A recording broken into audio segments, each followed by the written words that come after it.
আসসালামু আলাইকুম dear viewers, welcome back again with Kawsar. প্রতিদিনের মতো আজকেও কিছু গুরুত্বপূর্ণ নিয়ম শিখব, কিন্তু এরকম ক্লাস আমরা এর আগে করি নাই। আজকে ক্লাসটা অনেক গুরুত্বপূর্ণ হতে যাচ্ছে, অবশ্যই শেষ পর্যন্ত দেখবেন। আর কেন দেখবেন? কারণ আপনি ইংরেজিতে কথা বলতে চান, আপনি ঠিক ভিডিওতে ক্লিক করেছেন। তাহলে ওয়াজ ওয়ার দেখ, কোনো স্থানে কিছু ছিল কি? তোমার বাড়ির সামনে কি একটি বাগান ছিল কি?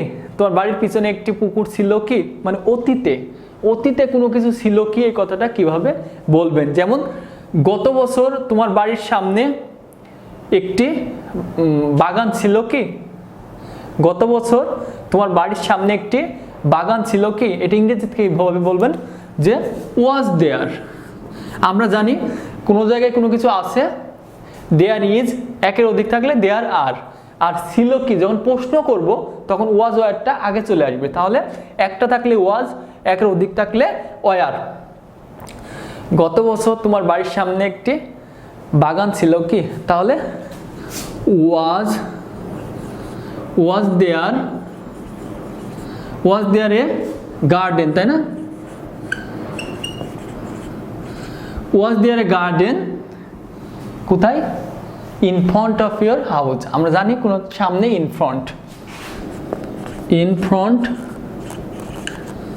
Of your, in front of মানে সামনে, in front of your home বা হাউস যেটাই বলি। গত বছর, লাস্ট ইয়ার, তাই না? তাহলে প্রশ্ন করতেছি, was there a garden in front of your house last year? গত বছর তোমার বাড়ির সামনে কি একটি বাগান ছিল? তাহলে গত বছর তোমার বাড়ির সামনে কি একটি বাগান ছিল? Was there a garden in front of your house last year, একটা ছিল ওয়াজ। এখন যদি বলি তোমার ক্লাসে কি অনেক ছাত্রছাত্রী ছিল? তোমার ক্লাসে কি অনেক ছাত্রছাত্রী ছিল? দেখেন, আমরা কিন্তু এটা ডেইলি দিন ব্যবহার করি, আমাদের প্রতিনিয়ত বাংলা কথায় কিন্তু আমাদের এটা ব্যবহার করতে হয়। তাহলে অনেক ছিল, সেক্ষেত্রে ওয়ার হবে, তাই না? Were there many students in your class, তাই না? তাহলে শুধু ভিডিওটা দেখবেন, আপনি এইভাবে প্র্যাকটিস করবেন। ওয়ার দেয়ার, যেহেতু অনেক থাকলে ওয়াজ না ওয়ার দেয়ার ম্যানি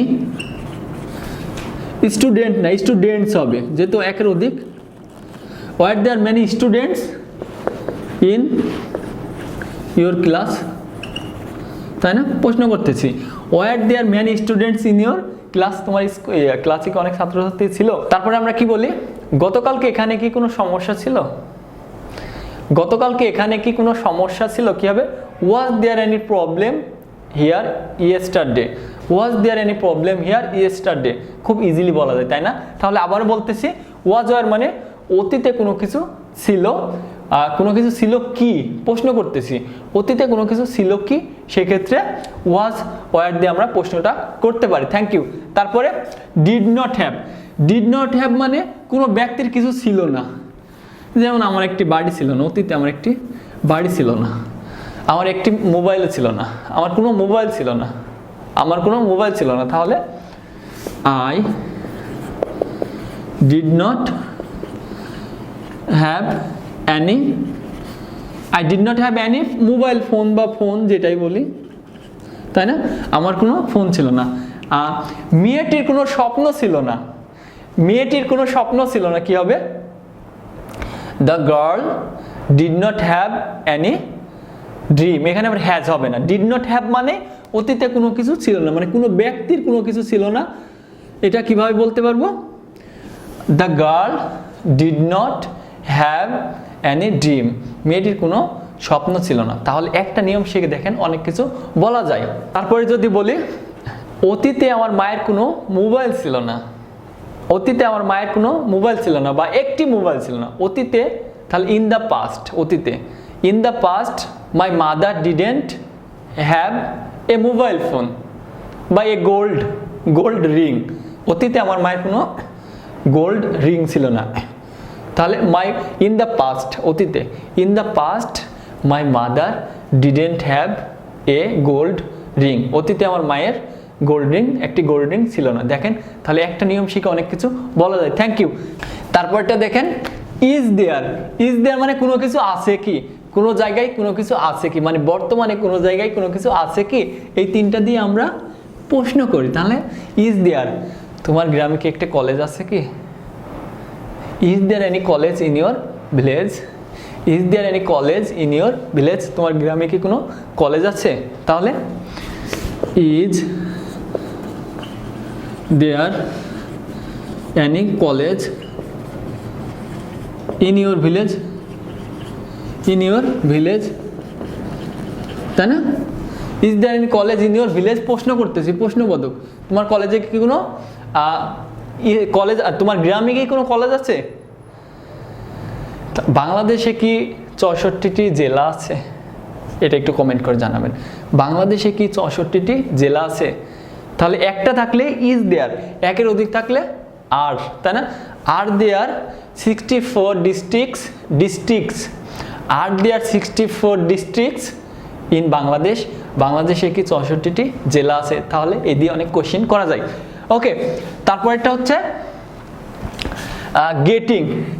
গেটিং মানে হচ্ছে, মানে কোনো কিছু হচ্ছে, আমি বড় লোক হচ্ছে, আই এম গেটিং রিচ। আসলে সত্যি কিন্তু সেটা না, জাস্ট শেখানোর জন্য বললাম। তাহলে আই এম গেটিং রিচ, তুমি বড় লোক হচ্ছে ইউ আর গেটিং রিচ, সে বড় লোক হচ্ছে হি ইজ গেটিং রিচ।